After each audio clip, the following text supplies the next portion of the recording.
সকলে কেমন আছো? আশা করি সবাই ভালো আছো। আমিও ভালো আছি। আবার চলে এলাম তোমাদের আরেকটি গাছেদের ব্লগ নিয়ে। তো এইখানে আমার বাগান তোমরা তো ভালোবাসোই দেখতে, যার জন্য আমার বাগান নিয়ে আবার চলে এসেছি। আমার বাগানের গাছগুলো দেখো কি সুন্দর বেড়ে উঠেছে বৃষ্টির জল পেয়ে। আর এখানে বেশ কিছুদিন ধরে ভালোই বৃষ্টি হচ্ছিল, মানে মাঝে মধ্যেই বৃষ্টি চলে আসছে, যার জন্য আমি ছাদটা পরিষ্কারই করে উঠতে পারছিলাম না।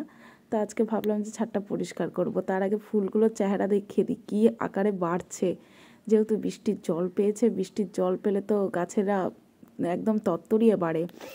তো এখানে সব গাছের পাতাগুলো দেখো খালি একবার, যেমন পদ্মের পাতাগুলো বেড়ে উঠেছে তেমন কিন্তু জবা ফুলেরও সুন্দর চেহারা হয়ে গেছে। আর গোলাপ ফুলের তো আছেই। তবে বৃষ্টির জল যেমন গাছেদের জন্য উপকার, অপকারও কিন্তু। কেননা বৃষ্টির জল যদি গাছের গোড়ায় জমে, ড্রেনেজ সিস্টেম যদি ঠিক না থাকে, তাহলে কিন্তু গাছের গোড়া পচে নষ্ট হয়ে যাবে।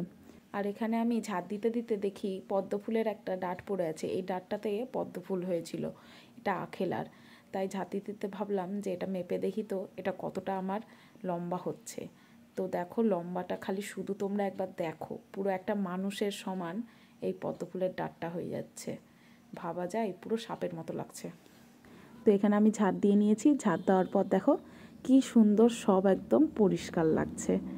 এই পরিষ্কার ব্যাপারটাই আমি বেশ কিছুদিন ধরে করতে পারছিলাম না, তার জন্য খুব খুঁতখুত লাগছিল মনটাতে যে কবে একটু ছাদটা পরিষ্কার করব, কারণ শান্তিই পাচ্ছিলাম না। তো আজকে আমি ছাদটা পরিষ্কার করে নিয়েছি, এবার বেশ সুন্দর পরিষ্কার পরিষ্কার লাগছে আর আমার বেশ শান্তিও লাগছে। তো এখানে ঝাড় দেওয়া হয়ে গেছে বলে আমি সব ফুলগুলো তুলে নিলাম এক এক করে, কারণ প্রচণ্ড গরম লাগছে, রৌদ্র উঠেছে আর ছাদ পরিষ্কার করতে করতে আমি ঘেমেও গেছি, যার জন্য সব ফুলগুলো আমি তুলে নিলাম। আজকে একবারে ফুল টুল তুলে তারপরে নিচে নামবো। দেখো কত ফুল ফুটেছে ছাদে, দেখেছো?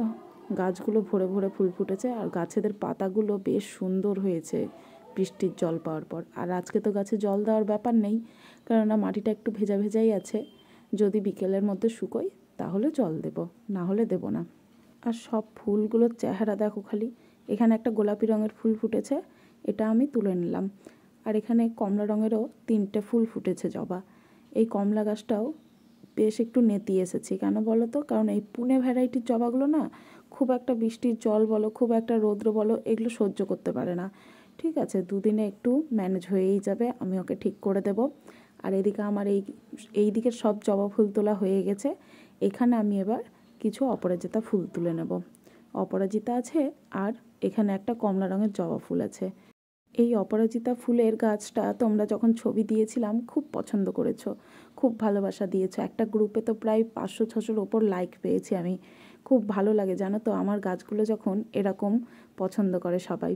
তো এদিকে আমার সব ফুল তোলা হয়ে গেছে, আমি অপরাজিতাও কিছু তুলে নিয়েছি, সাজিটাও বেশ ভরে ভরে গেছে। আর আজকের ভিডিওটা তোমাদের কেমন লাগলো অবশ্যই কমেন্ট করে বলো। তবে আজকের মতো টাটা।